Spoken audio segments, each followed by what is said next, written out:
உங்க பேர் என்னங்கய்யா? எம்ஆர்எஸ் ராதாகிருஷ்ணராஜா.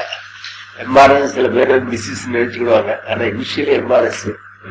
ஆமா, இதுதான் இந்த முதல்ல நம்ம இது இந்த இது லேடிஸ்க்கு தனியா இருந்துச்சாங்கல்ல, உடனே பேச சொன்னாங்க. லேடிஸ் என்ன பேசுறாங்க, என்னையும் எம்ஆர்எஸ் வந்து மிஸ்ஸஸ் ராதாகிருஷ்ணராஜான்னு நினைச்சிட்டாங்களோ அக்கா கூப்பிடுறாங்க. இதுக்கு லேடிஸ் தனியா ஒண்ணு ஆரம்பிச்சிருக்காங்க, வாய்ஸ் டெஸ்ட். அதுல முதல்ல சொந்த ஊருக்கு ராஜபாளையம் தான். ஆமா, ராஜபாளையம் தான். எனக்கு வயசு 78 நடந்துட்டு இருக்கு. 78 முடிய போகுது. ஏப்ரலோட 78 முடிஞ்சு போகுது. ராஜபாளையம் அதுதானே, வேற இது கிடையாது, கம்யூனிட்டி வேற எங்கேயும் கிடையாது. போனா ராஜபாளையம் தான். சுவாமிஜியை சந்திச்சது 1977 கோயம்புத்தூர்ல வச்சு. அங்க பிசினஸ்க்காக போயிருக்கும் போது ஹிந்து பேப்பர்ல என்கேஜ்மெண்ட்ஸ் காலத்துல குண்டல் யோகத்தை பத்தி லெக்சர் பண்ண போறாங்க. வேடாம் சொல்லி ஏதோ கோயில் டெம்பிள். நான் அதுக்கு முன்னாலேயே குண்டல் யோகத்தை பழகிட்டு வர்றேன். சாமிஜி கிட்ட சேர்றதுக்கு முன்னாலேயே குண்டல் யோகத்தை பத்தி பழகிட்டு. யாருன்னா எங்க ஊர்ல ஒரு சித்த வைத்தியர், யாருங்க ரொம்ப வேண்டியது, அவரை எனக்கு சொல்லிக் கொடுத்தாரு குண்டல் யோகம். அப்ப என்னன்னா இவரை சொல்லி கொடுத்தது பூராம ஸ்பர்ச தீட்சை. அவர் சொல்லிக் கொடுத்தது மந்திர தீட்சை. இப்படி 3 விதங்கள் இருக்குல்ல, ஸ்பர்ச தீட்சை, மந்திர தீட்சை, சச்சு தீட்சை இருக்கு. இவரும் சச்சு தீட்சை தெரியாது, இதெல்லாம் போகும்போதெல்லாம் சச்சு தீட்சை கொடுக்குறாரு. நான் முதல்ல வாங்கினது மந்திர தீட்சை தான். அது ராஜபாளையத்திலேயே ஒரு வைத்தியர், சித்த வைத்தியர். அவரும் சுவாமிஜியும் அப்புறம் இன்னொரு இதெல்லாம் ஒரு பதஞ்சலி பரஞ்சோதி முனிவர், அவரெல்லாம் ஒரே இடத்துல சாமிஜிக்குள்ள இருந்தது. ஆனா நான் அந்த பரஞ்சோதி முனிவர் பார்த்ததில்லை. ஆனா சாமிஜி சொல்லும் போதெல்லாம் கேட்டிருக்கேன். இவரா அந்த எங்க ஊர் அந்த வைத்தியரா அந்த பரஞ்சோதி முனிவர்கிட்ட வாங்கியிருக்காரு.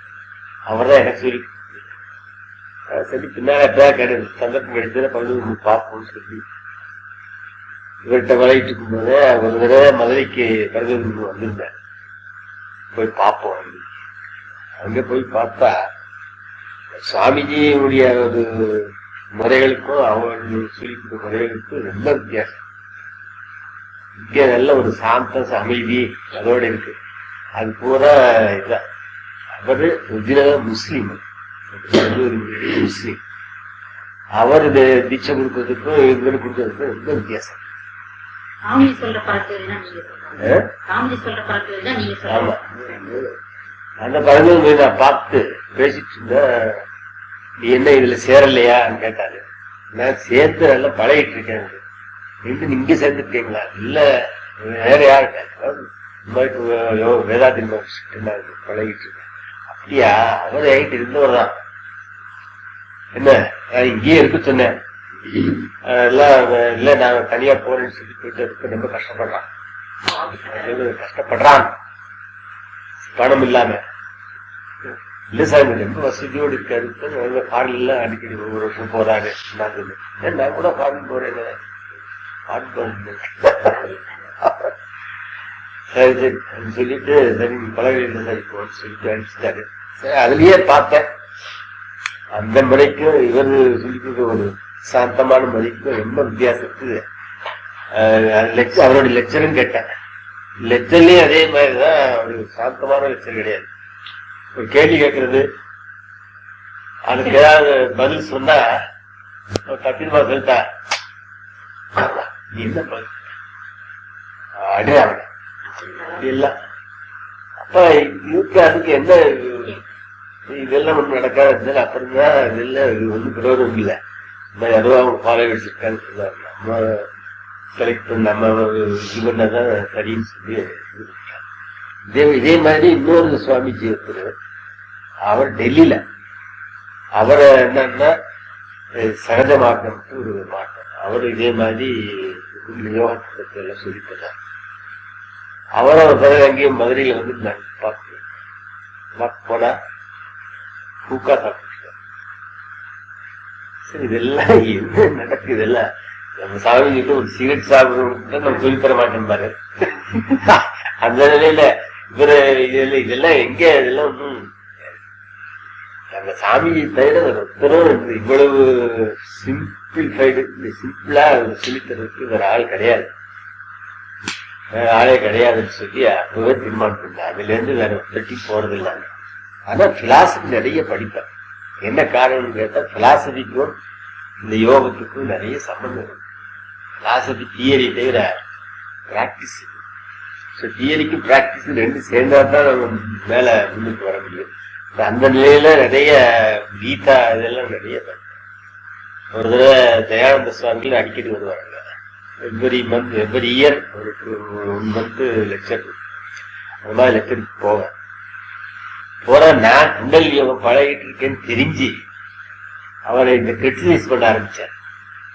என்ன குண்டல் யோகம் என்னமோ தலையில ஏறுதான், இதெல்லாம் மண்டைடி இல்ல எருவு மாட்டு கூட குண்டல் அது கூட குண்டல் யோகம் இருக்கு. மனசு கஷ்டமா டெய்லி 25 days லெக்சர் பண்ணாருன்னா நான் முன்னால்தான் உட்காந்து கேட்டுட்டே இருப்பேன். டெய்லி இதை பத்தி கிரிட்டிசைஸ் பண்ணுவாரு. மித்தவங்க எல்லாத்துக்கும் தெரியும் ஏன் இந்த மாதிரி இவர்களுக்கு சாமியாருக்கு இந்த மாதிரி எல்லாம் அதோட அவர் சொல்லி கொடுத்து போக மித்தவரை பத்தி எல்லாம் ஏன் இது பண்றாருன்னு அவங்களுக்கே வருத்தம் தான். ஆனா இவரை கிரிட்டிசைஸ் பண்ணிட்டே இருப்பாரு. அவர் தான் கடையா இருந்தான் இந்த மாதிரி சாமிச்சிக்கு இந்த மாதிரி ரொம்ப இதா சொல்றாரு, ரொம்ப கண்மன கஷ்டமா இருக்கு. பதில் எழுதிப்பாரு, நீ எது அதை பத்தி ஏன் நீ கவலைப்படுற, நீ கேட்க போறது அது சாரத்தை தான், சாரத்தை மட்டும் கிடைச்சிட்டு மாட்டு போக கிடையாது. எது வந்து சொல்லிட்டு போட்டோம் இது எழுதிட்டாரு. நீ என்ன படிக்கணும் ஆசைப்படுற அது மட்டும் தெரிஞ்சுட்டு வந்துடும் அவ்வளவுதான் சொல்லிட்டு. இந்த மாதிரி பலவிதமான நம்ம இந்த சால்குலியோ இந்த மாதிரி சந்தி நிறைய பேர் சந்திச்சாச்சு. ஆனா நமக்கு பிடிச்சதே இது ஒண்ணுதான். அது இந்த குண்டலியோ லெக்சர் கொடுத்தாருல்ல, நான் ஏற்கனவே குண்டலியோ பழகிட்டு இருக்கேன். சரி இவர் எப்படி தீட்சை கொடுக்குறாருன்னு சொல்லி பழகன்னு சொல்லி கேட்டது. கோயம்புத்தூர் பார்த்ததுல கோயம்புத்தூர் மெட்ராஸ்க்கு வாங்க, வால்மீகி ஸ்ட்ரீட்ல இந்த மாதிரி இடத்துல இருக்கிறேன் போய் வர சொல்லியிருந்தாரு. அங்க போயிருந்தேன். சரி இவரு கொடுத்த தீட்சை எப்படி நம்ம பார்க்கலான்னு சொல்லி பார்த்ததுல எனக்கு இது பிடிச்சிருந்தது.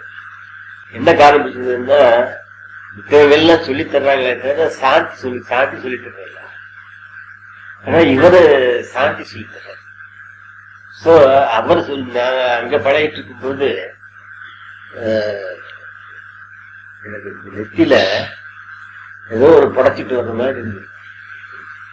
அவ்வளவு ஃபீலிங் ரொம்ப கஷ்டமா இருக்கும். அவர்கிட்ட சொன்னா மொத்தமே இறக்கி விட்டுட்டுமா வேண்டான்னு சொல்லி தர்றது எப்படி இறக்குறதுன்னு அவங்களுக்கு புரிய மாட்டேங்குது.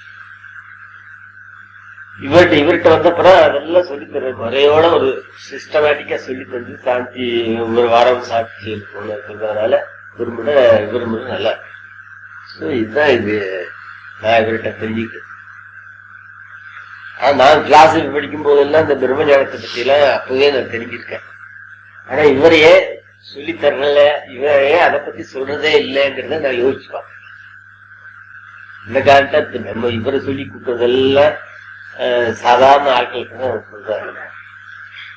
அது பிரம்ம ஞானத்தை பத்தி சொல்லணும்னு சொன்னா மனசு பக்குவத்தை பண்ணித்தான் சொல்லி தர முடியும். அதனால இவர் இத்தனை வருஷமா இது என்ன சொல்லிக்கிறது, உடம்பை எப்படி கவனிக்கிறது, எக்ஸசைஸ், அதாவது மனசு சுத்தமாகிறதுக்கு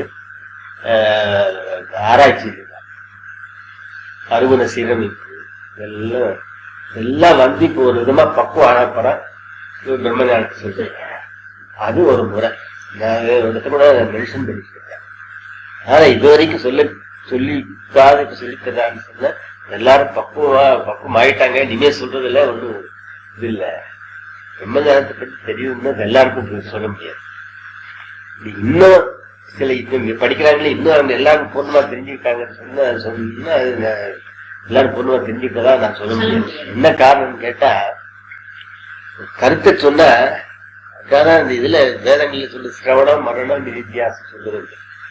சிரவணம் கேட்கிறோம், ரெண்டாவதா சிந்திச்சு பார்க்கலாம், மரணம் வந்து நிதித்தியாசங்கிறது மரணத்தை சிந்திச்சு பார்த்து அதை முறைக்கு கொண்டு வர்றாங்க பிராக்டிஸுக்கு, அதுதான் நிதித்தியாசம். இந்த ரெண்டும் நம்ம இங்க எல்லாரும் தெரிஞ்சு போறாங்களே தவிர அது மாதிரி செய்யறாங்களா? எதுக்கா பிரம்மஞானங்கிறது என்ன உலகத்துல அதுதான் சத்தியம்ங்கிறது. இதுல வேதத்துல வந்து சொல்றதுன்னு கேட்டா பிரம்மன் தான் சத்தியம், ஜெகத்தெல்லாம் மித்தை. மித்தைன்னா பொய்ன்னு சில பேர் நினைச்சுக்கிறாங்க, அர்த்தம் அது கிடையாது, நிலை இல்லாததுன்னு அர்த்தம். பிரம்மன் தான் சத்தியம். சத்தியத்துக்கு இது ஒரு இலக்கணமே சொல்லியிருக்காங்க, எது 3 காலத்திலையும் நிலைச்சிருப்பாங்க, மாறுதல் இல்லாம இருக்காதான் சத்தியம். ஆனா மித்ததெல்லாம் இப்ப நம்ம பாக்குறதெல்லாம் ஒரு நிலைப்பு இல்லையே, எல்லாம் டெய்லி மாறிட்டு தான் இருக்கு. நம்ம இன்னைக்கு இருக்கிற எத்தனை ஒரு பொருள் எது எது எது பாக்குறோமோ அதெல்லாம் திருஷ்யம் நசியம்னு சொல்லி வேதங்கள்ல பாக்குறதெல்லாம் மறுபடியும் அழியக்கூடியதான். ஆனா இதுக்கெல்லாம் அடிப்படையா இருக்கக்கூடியது பிரம்மஞானம் தான். அதுதான் பிரம்மஞானங்கிறது. அதை எல்லாரும் புரிஞ்சுக்கிட்டாங்களாங்கிறதா இன்னும் எனக்கு சந்தேகமா இருக்கு. ஏன்னா நான் நிறைய இந்த கிளாஸ் படிச்சதுனால நான் அதை வச்சு நானே ஒரு இது பண்ணிட்டேனே தவிர எல்லாரும் அதனால ஒருத்தரும் தெரியாத அர்த்தம் இல்லை. அது மாதிரி ஒரு கன்விக்ஷன் நமக்கு வந்திருக்காங்களாங்கிறதா எனக்கு சந்தேகம். அதான் நான்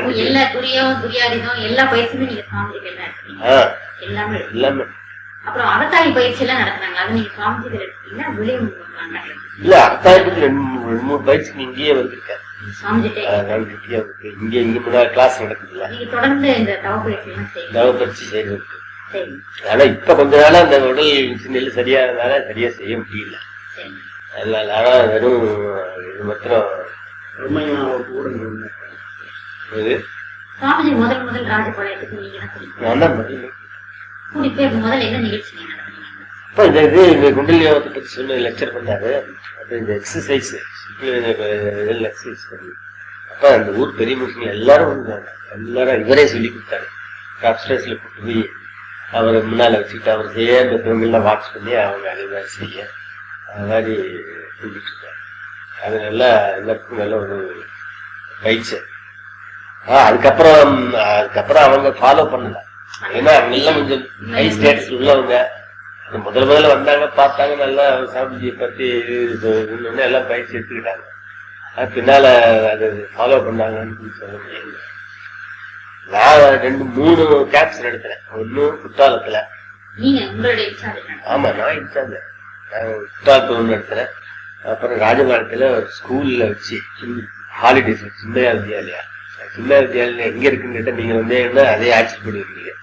அது ஊரை விட்டு வெளியே பெரிய தோட்டத்துக்குள்ள காடு மாதிரி இருக்கும்.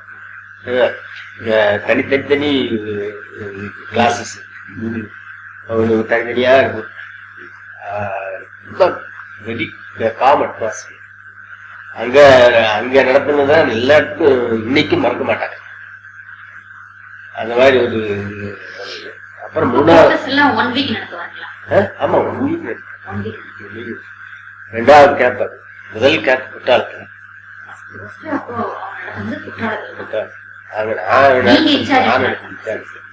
2வது கேம்ப் இதுல சின்ன வித்தியாலயம். அதுதான் நம்ம நல்லா எல்லாத்துக்கும் ஏன்னா அட்மாஸ்பியர் எல்லாம்.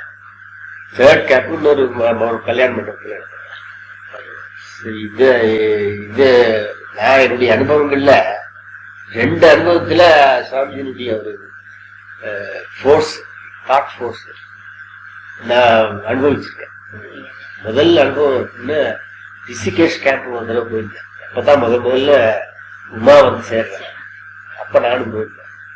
அந்த கேம்ப் போயிருக்கும்போது நான் அவங்க தங்கியிருந்த இடம் ஒரு 2 கிலோமீட்டர்ஸ் அந்த பக்கம் சவுட்டு மாதிரி. நான் தங்கியிருந்த இடம் ஒரு ஆந்திரா சவுட்டில். கோல்டு ஜாஸ்தி. நைட் பூரா காஃப்னா இரும்பி தொண்டையெல்லாம் கிழிஞ்சி பிளட் வந்துடும். அந்த அளவுக்கு. இதுல யாரும் வெண்ணி வச்சு கொடுக்குறதுக்கு ஆள் கிடையாது. அதுக்குள்ளேயே ஒரு ஸ்ப்ரிங் வாட்டர்னா எவ்வளவு கோல்டா இருக்குன்னு பாத்தீங்க. அந்த கோல்டு வாட்டர்ல போய் இந்த இருமல்ல போய் குளிச்சுட்டு இது பண்ணிட்டு நடந்து அந்த கிளாஸுக்கு போயிடுவாங்க. 6 மணிக்கெல்லாம் கிளாஸ். சாமி கிட்ட, சாமிஜி என்னால ரொம்ப கஷ்டப்படுறேன், என்னால முடியல, இருமல் இருக்குது. அப்படியா சொல்லி லேகியத்தை என்கிட்ட கொடுத்து இதை சாப்பிட்டு சரியா போகுது. என்ன லேகியம் சார்? அவனுக்கு இந்த டப்பாவோட கொடுத்துட்டாரு. அந்த டப்பால பேரு லபிக் இது சக்கீர்ட்டு ஒரு யூனானி லேகியம். இதுக்கும் காப்புக்கும் ஒரு சம்பந்தம் கிடையாது. அது தானிக்கிறது எப்போது சாப்பிடுவாரு சுவாமிஜி. அதெல்லாம் அந்த லேகியம் வாங்கி வச்சுக்கிட்டு டெய்லி சாப்பிடுவாரு லபிக் சக்கீர். ஏன்னா இதை கொடுக்குறாருன்னு சரி சார் நானே எனக்கு பார்த்த தெரிஞ்சது. மறுநாள் சாப்பிட்ட மறுநாள் கையம் காப்பு இல்லை. அவர் ஆசீர்வாதம் பண்ணி கொடுக்குறாரு இல்ல, சரியா. இது ஒரு முதல் அனுபவம். அப்புறம் ரெண்டாவது அனுபவம் நான் சொல்றேன். அப்புறம் நம்ம இந்த பப்ளிகேஷன்ஸ்ல நீங்க ஒரு முதல்ல போட்ட publication yoga for modern age இருக்கு, இங்கிலீஷ் புக்கு. ஃபர்ஸ்ட் பப்ளிகேஷன் தான் அது நான் தான் போட்டிருக்கேன். முதல்ல ராஜபாளத்துல நல்லா அச்சடிச்சு புக்கே முதல் வந்த ஒரு புக் இஷ்யூ பண்ணது நீங்க? முதல்ல நான் தான் பப்ளிகேஷன். அதுக்கப்புறம் தான் இங்க பப்ளிகேஷன் தனி கம்பெனி ஆரம்பிச்சு தனிப்பட்ட முறையில கொடுக்கக்கூடாதுன்னு சொல்லி இது பண்ணி முடிச்சுட்டாங்க. இன்னைக்கும் அந்த புக்கு அப்பா அவ்வளவு நல்லா இருக்குன்னு சொல்ல முடியாது, பைண்டிங் எல்லாம் அவ்வளவு நல்லா இருக்காது, இப்ப எல்லாம் கரெக்ட் பண்ணிட்டாங்க. இந்த ஃபர்ஸ்ட் பப்ளிகேஷன் நான் தான் பண்ணேன். அந்த பெருமை இப்ப கூட இது கேம்ப்க்கு வர்றவங்களுக்கு போல்டர் கொடுப்பேன். போல்டர்ல நல்ல போல்டர் போட்டு முன்னால சுவாமிஜி படம் அச்சடிச்சு அதுக்கு உள்ள பேப்பர்ஸ் எல்லாம் வச்சு ஒரு பென்சில் இந்த பேடு கொடுத்துருக்கேன். இன்னும் காப்பி என்கிட்ட ஒன்னோ ரெண்டோ எப்படி இருக்கு இப்ப நான் போட்டு. இது மாதிரி சாமியினுடைய ஒரு தொடர்பு இருக்கு, அது இன்னும் இன்னைக்கும் விடாம இருக்கு. இத்தனை வருஷமா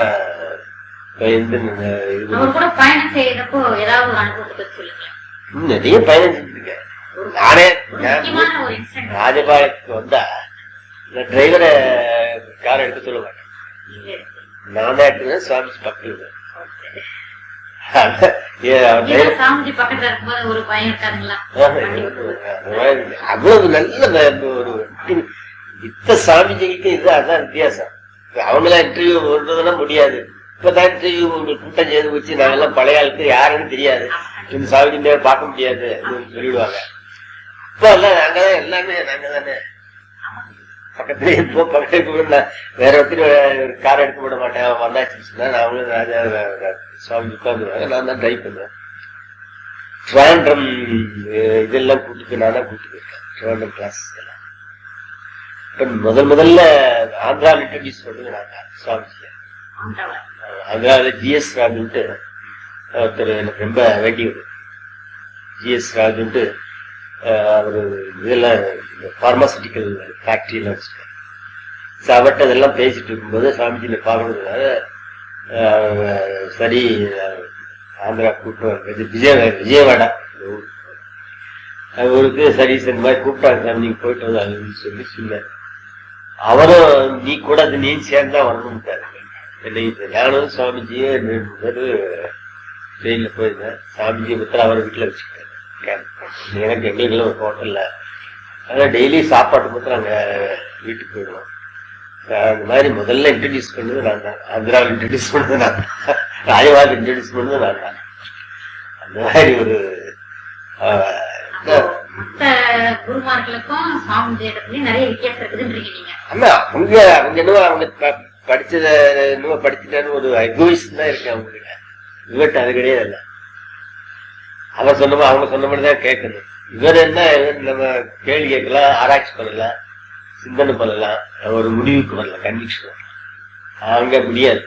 அந்த மாதிரி அவங்க சொல்லி தர்றாங்க.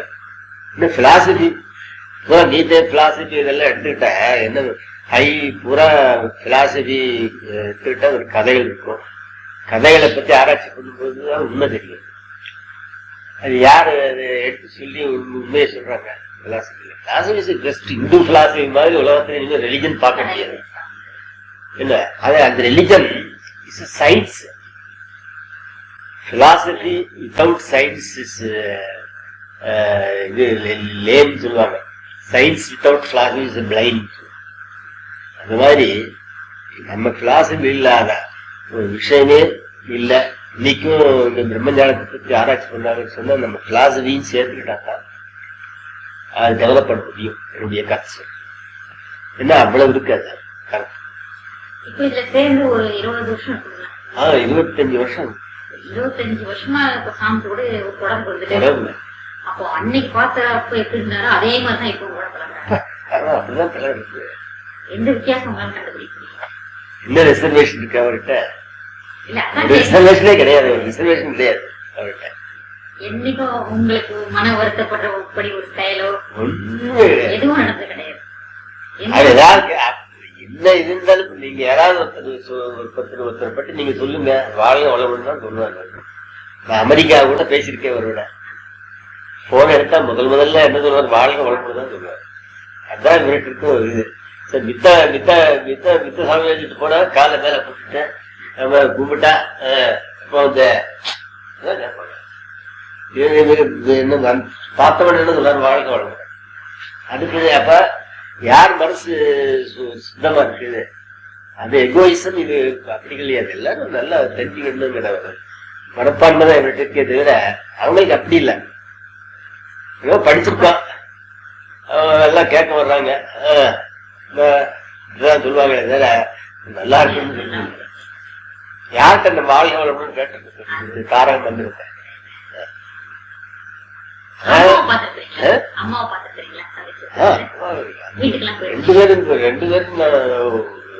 ரெண்டு பேரும் பார்த்து ஞாபகம் இல்லை இருக்கு. வீட்டுக்கெல்லாம் போகல, இங்க ஆசிரமத்துக்கு போடுவாங்க.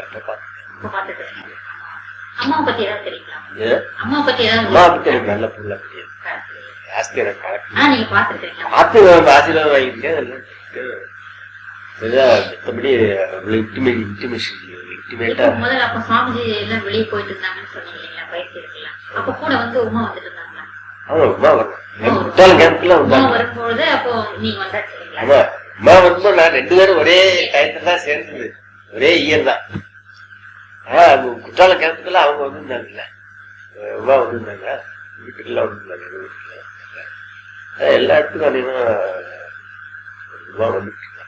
ராசிபாளையத்துல பெண்கள் அமைப்பு வந்து இப்பதான் நல்ல முறையில் டெவலப் ஆயிருக்கு கேள்விப்பட்டிருக்கீங்க. அதுக்கு முன்னாடி பெண்கள் வந்து இந்த மன்றத்துக்கும் இந்த அமைப்புகளுக்கெல்லாம் வரமாட்டாங்க. அப்படி இருக்கும்போது எப்படி இந்த அளவுக்கு டெவலப் பண்ணாங்க?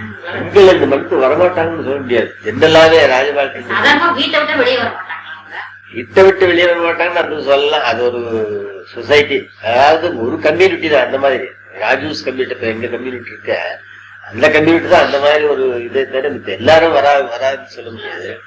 அதனால ஆனா இந்த கம்யூனிட்டில என்ன அவங்க ஜாஸ்தி பிலாசபி படிச்சு ஒரு பக்குவமான நிலையில் உள்ளவங்க.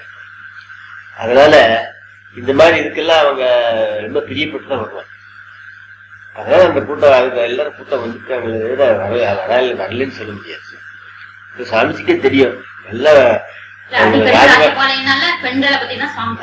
நல்ல பெண்கள் நல்ல பக்குவமான மனசு மறுப்பாங்க விடையவங்க தான் சொல்லுவாரு தவிர வேற ஒன்றும் சொல்ல மாட்டாங்க. என்ன காரணம் கேட்டா ஏற்கனவே அவங்க ஒரு நல்ல டேஸ்ட்.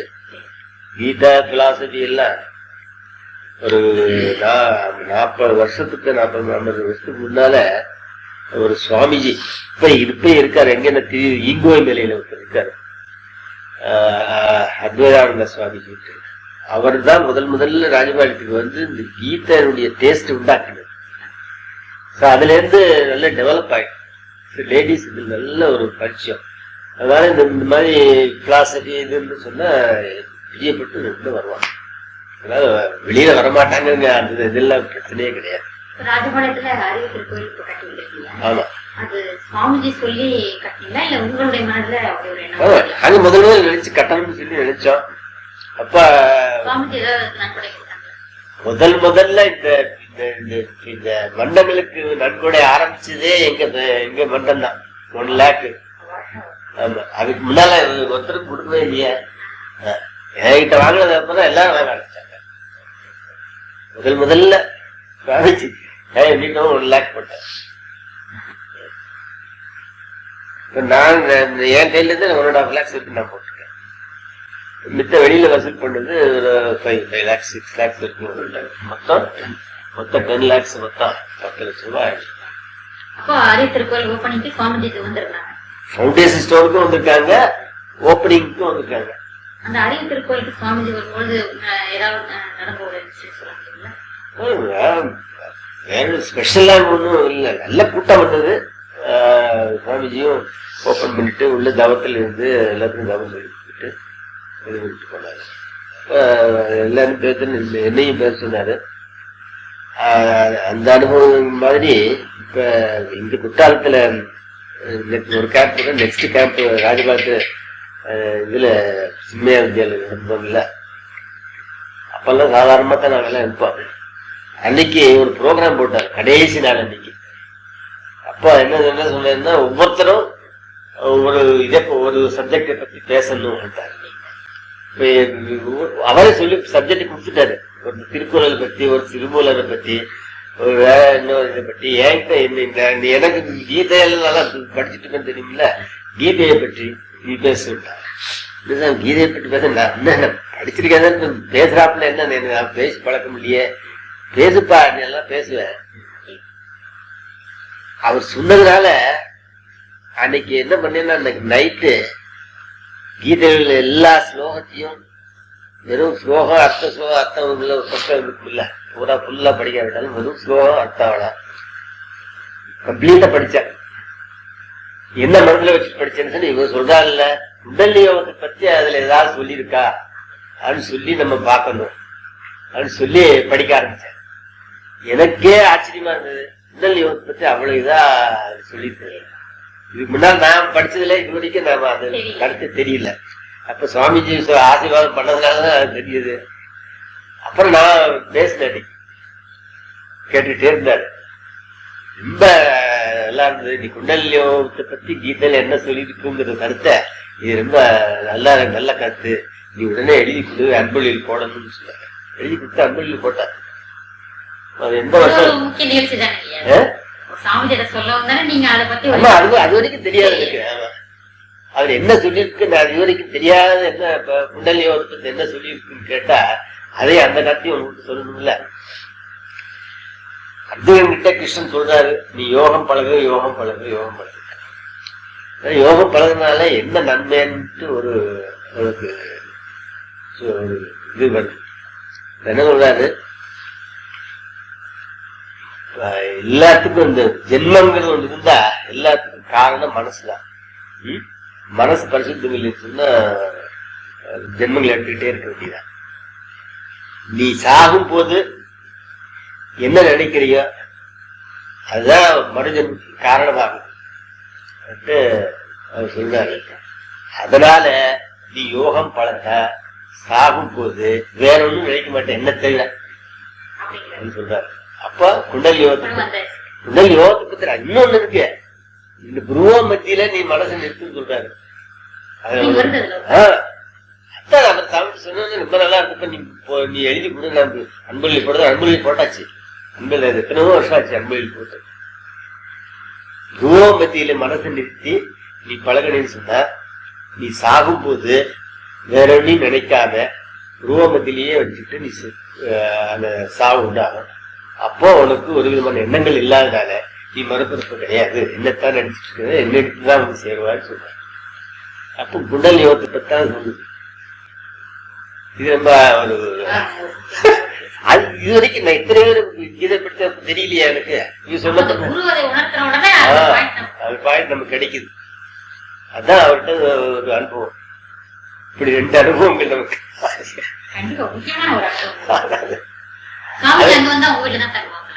ஆமா, கெஸ்ட் ஹவுஸ் பக்கத்துல கெஸ்ட் ஹவுஸ் இருக்கு, அங்கதான் வேற எங்கேயும் தங்க வைக்கிறது இல்லை.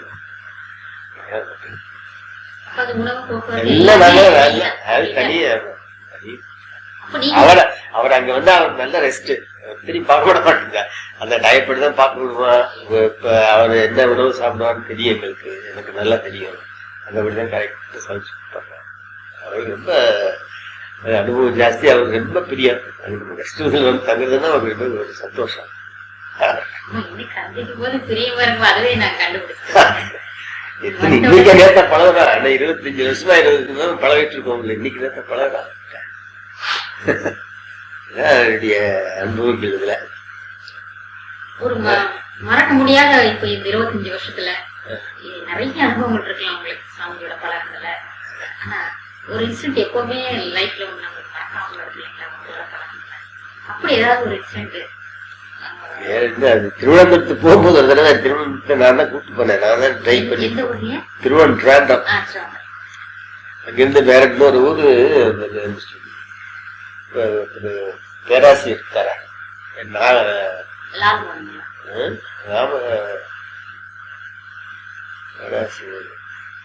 நாகர்கோவில் சைட்காரு சுப்பிரமணியம். அவங்க ஊர்ல ஒரு ஊரு அங்க எங்கேயோ புக் பண்ணி போயிருந்தாங்க. எனக்கு ஃபீவர் வந்துச்சு, ரொம்ப ஸ்ட்ரெயின் பண்ணிட்டேன். சாமி ஃபீவர் வந்துச்சு. நான் காலையில ஊருக்கு போயிருந்தேன். அப்ப சரி நீ ஊருக்கு போயிட்டா சொல்லி ஆசீர்வாதம் போறதுக்குள்ள ஃபீவர் அதிகமா ஊருக்கு போறது ஃபீவர் சரியா போச்சு. போகும்போது ஆசீர்வாதம் பண்ணி அனுப்பிச்சாரு. இப்ப எடுத்தாலும் ஒரு நம்ம மனசுல நினைச்சாச்சுன்னு சொன்னா அவரு நடிக்கும். இப்ப அவர் வெளியே கூட்டிட்டு போகும்போது வர போக்குவரத்து செலவுகள் அதெல்லாம் நீங்களே பாத்துருக்கீங்க? ஆமா. இல்ல முதல்ல ஆந்திரா கூட்டிட்டு போனாங்க, சாப்பாடு உங்களுடைய சொந்த செலவு இல்ல இந்த மண்டத்துல வசூல் பண்ணி செலவு செலவு வேற என்ன வசூலுங்கிறது மேக்சிமம் அவங்கதான் கட்டணம் அறிவு திருக்கோயில் கட்டுறதுக்கு தான் வசூல் பண்ணாரு. எந்த செலவுகளை யார்ட்டையும் ஒரு பைசா வாங்க கிடையாது. அது வசூல் பண்ணதே பூராமே வசூல் பண்ண முடியல. நான் தான் இருந்து போட்டேன். உங்க சப்ஜெக்ட் வந்து உங்க பேர் வச்சு இந்த சப்ஜெக்ட் அப்படியே வந்துருக்கீங்க. அதுக்காக உங்களுடைய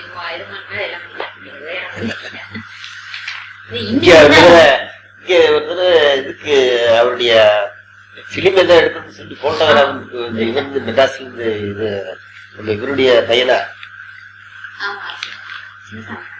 பையன் போட்டோகிராஃபில எடுத்துட்டு இருந்தாங்க. வீடியோ எடுத்தாங்க, ஸ்டில் போட்டோகிராஃப்ஸ் எடுத்தாங்க. அந்நேரம் நானும் ராஜாலிங்க ராஜா இந்த ஹோமியோபதிக் டாக்டர் அவர் இன்ட்ரடியூஸ் பண்ணதே நான் தான். இவருக்கு இன்ட்ரடியூஸ் பண்ண அப்புறம் தான் அவர் நல்ல டெவலப்மெண்ட். அவர் இன்ட்ரடியூஸ் பண்ணதே நான் தான். அப்புறம் அவரு நானும் அந்த சமயத்துல இவர் போட்டோ ஸ்டில் போட்டோஸ் அதெல்லாம் வீடியோ எல்லாம் எடுத்துட்டு இருந்தாங்க. நல்ல வேலையில வந்து நீ வந்து நில்லு, இந்த போட்டோ எடுங்கப்பா.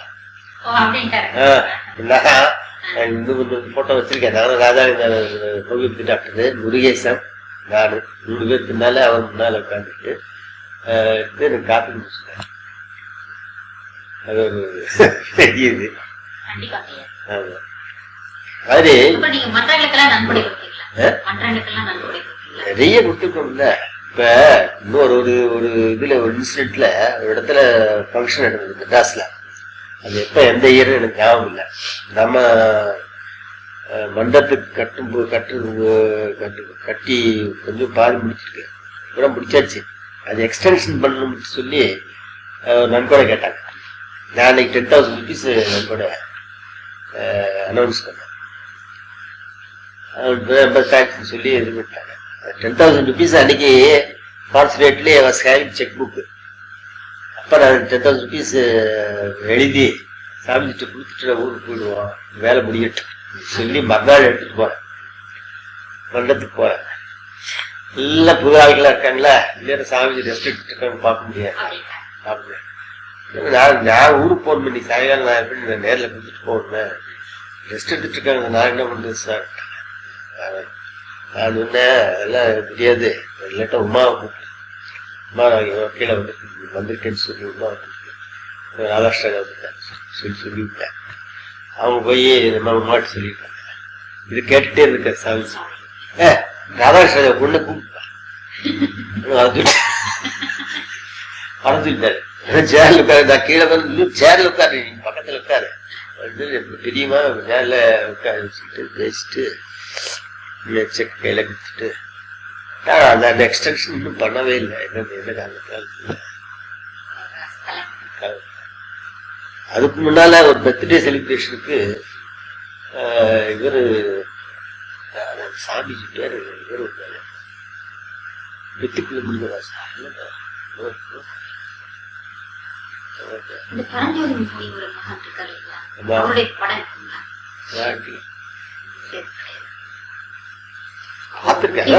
என்னன்னா ஒரே கிட்ட யோகா எடுத்து பழகிறமோ இல்லையோ ஆனா அவர்கிட்டதான் 2 பேருமே எடுத்துருக்கீங்க. அவருக்கெல்லாம் பக்கத்துல சாமி நம்ம சாமி பக்கத்துலயே வர முடியாது. வர முடியாதுங்கய்யா. இருந்தாலும் அந்த இன்சிடென்ட் நம்ம மென்ஷன் பண்ண வேண்டியதா இருக்கு இல்லைங்களா? அதான் அவங்க மெத்தட் வேற, நம்ம மெத்தட் வேற. இப்போ பெஸ்ட் மெத்தட் சாமிஜி இனிஷியேஷன் கொடுக்குறாரு. நம்ம குண்டலி யோகத்துக்கு ஒரு முறை வச்சிருக்காரு. அவர் சொல்லிட்டு இருந்தது இதே மாதிரி இருக்குங்களா இல்ல அது வித்தியாசமா இருக்கு? அது கொஞ்சம் வித்தியாசமா இருக்கு. அவர் இன்னமும் உட்கார வச்சு மண்டி போட்டு உட்கார வச்சுக்கிட்டு இதெல்லாம் பண்றாரு. நான் அவர்கிட்ட வாங்கல, ஏதோ மண்டி போட்டு உட்கார வச்சுக்கிட்டு ஏதோ பண்றாரு அவரு. நான் அவர்கிட்ட வாங்கல, அதான் ஏற்கனவே வாங்கிட்டேன்னு சொல்லிட்டேன். அப்படிதான் நான் ஏற்கனவே பழகிட்டு இருக்கேன்னு சொல்லிட்டேன். அவர் ஏன் பழகலையான்னு கேட்டாரு. நான் சாமி பழகிட்டு இருக்கேன்னு சொல்லி யார்கிட்டன்னு கேட்டாரு. வேதாந்திரி வருஷத்துன்னு சொன்னேன். அம்மா அவர் என்கிட்ட இருந்தாரு சொல்லிட்டாரு. ஆனா அவர் பேசுறது ஒரு காலமா பேச தெரியாது. கேள்வி கேட்பாரு, பதில் சொன்னா சரியா இருந்தாலும் எகோயிஸ்ட் ஜாஸ்தி. அவர்கிட்ட ஒன்றும் நம்ம இன்னொரு சமாதானங்கள்னா இந்த மாதிரி நான் வெஜிடேரியன் சாப்பிட்டதெல்லாம் ஒரு கடத்ததே கிடையாது. சாப்பிட சொல்லுவார். முஸ்லீம் தானே, அதனாலதான் நாடாஸ் நிறைய அவங்களுக்கு சிஷ்யஸ். நாடாஸ் தான் ஜாஸ்தி சிஷ்யஸ். காரணம் மட்டன் சாப்பிட வேண்டாம்னு சொல்றது இல்ல.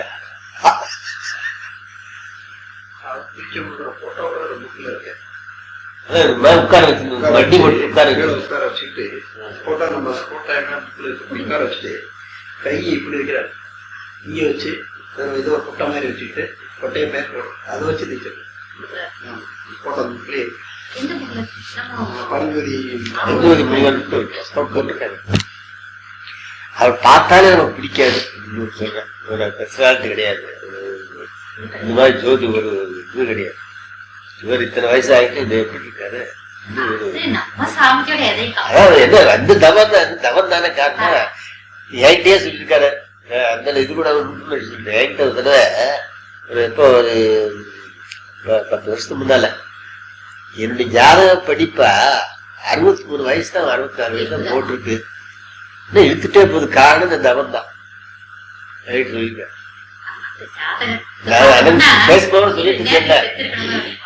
பேசும்போது சொல்லிட்டு இருந்தேன் சொல்லிட்டு ஞாபகம் சாமிட்டு. அப்ப தியாகராஜன் 2 பேர் தான் 3-4 பேர் தான் இருப்பாங்க. நாங்கள் பெரிய பேசிட்டு இருப்போம். தியாகராஜன் கூட அப்போ ஒரு கதை சொல்லிட்டு இருந்தாரு. சாமிஜி இருக்கும்போதே ஒரு நாள் ராத்திரி ஒரு இது தீஃப் வந்து கல்ல வந்து வாட்ச் எல்லாம் திருட்டு போயிட்டேன் சொன்னாங்கல்ல. அதான் சொல்லிட்டு இருப்பாரு.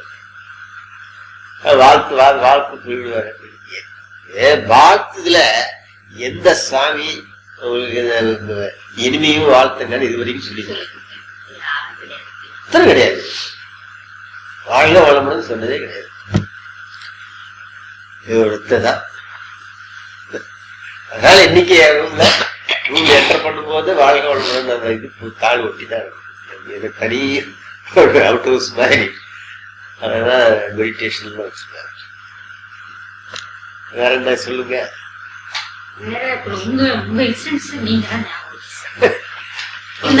கேட்கும்போது உங்களுக்கு ஒரு இதுவாதான் இருக்கும்.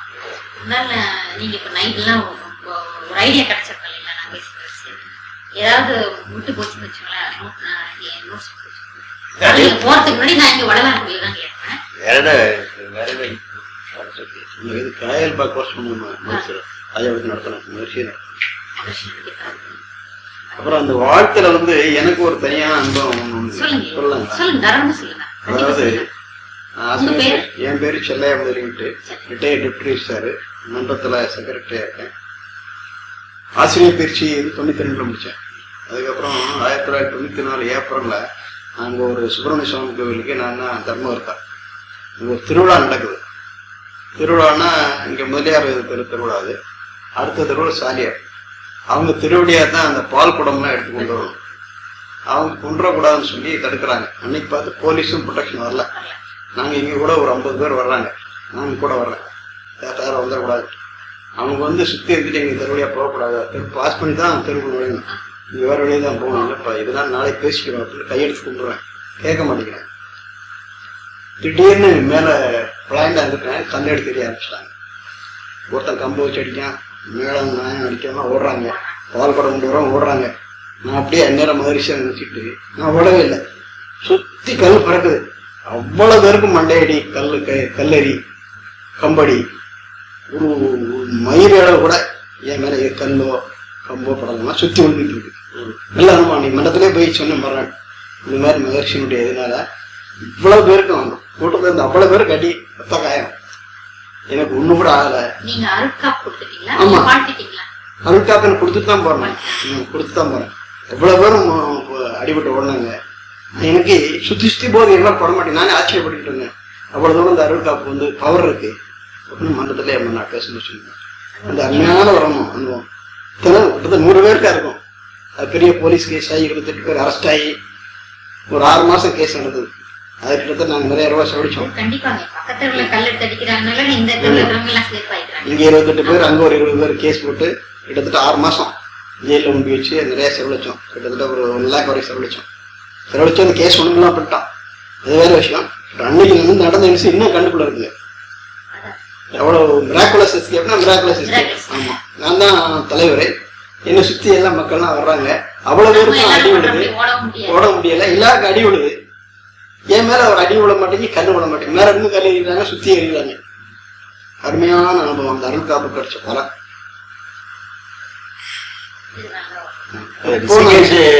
விட இந்த லேகி கொடுத்த இந்த காப்பெல்லாம் சரியா பிடிச்சு சொன்னேன்ல, இவ்வளவு இதுலயும் கடைசி நான் இங்க பத்ரிநாத் போன்னு சொல்றேன். இந்த இவ்வளவு இதுல சரி நீ போறியாதுன்னு உட்கார வச்சு அடுக்காப்பு கொடுத்து சரி நீ போயிட்டு வந்தேன்.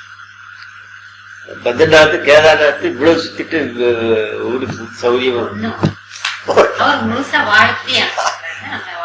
எங்க வீட்டுல நான் ஆசிரியர் பிரிச்சு எடுத்துக்கேன். என் ஒய்ஃப் அருள்நிதி, என் பெண் குழந்தைகளுக்கு 2 பேரும் மெம்பரா இருக்காங்க. எல்லாருமே என் குடும்பத்துல ஒரு ஜாஸ்தி இல்ல. ஏன் நான் தான் என் டாக்டர் எடுத்திருக்காங்க, ஒய்ஃப் எடுத்துல. ஒய்ஃப் என்னோட கூடுதலா பெற்றுக்க முதல்ல வரமாட்டேன்னு சொன்னாங்க ஜாஸ்தி. எங்களுக்கெல்லாம் நீ சாமியார பேரு நீ எல்லாம் அவாய்ட் பண்ணாது. மகர்ஷி வந்து இந்த இதுக்கு திறப்பாக வர்றாரு, இது ஃபவுண்டேஷன் ஸ்டோருக்கு வர்றாரு, கூட்டு வந்து கட்டாயப்படுத்தினேன். எனக்கு தெரியாது. அதை வந்து பார்த்துட்டு அங்க எங்க தெருல இருந்து ஒரு 3 பேரை சேர்த்துட்டு ஒரு மெம்பரா சேர்த்தா. இப்ப எங்க தெருவிலேயே ஒரு 10 பேரை மெம்பரா சேர்த்துட்டா. இதெல்லாம் வேண்டாம்னு சொன்னா முடியவே முடியாது. நீ ஒன்னும் சேர வேண்டாம், வந்து மட்டும் லெக்சரை கேட்டு வந்து கட்டாயப்படுத்தி கூட்டு வந்தேன். லெக்சரை கேட்டு போறோம்னு மறுநாள் மெம்பரா சேர்ந்தாச்சு. ஆசிரியர் பயிற்சி முடிஞ்சு போச்சு.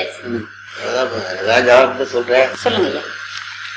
நேற்று இது பத்தி சொன்ன சுவாமி ஆசீர்வாதத்தினால கீதையில யோகத்தை பத்தி என்ன சொல்லிருக்கீங்கிறத அப்பதான் நமக்கு நல்லா புரிஞ்சது.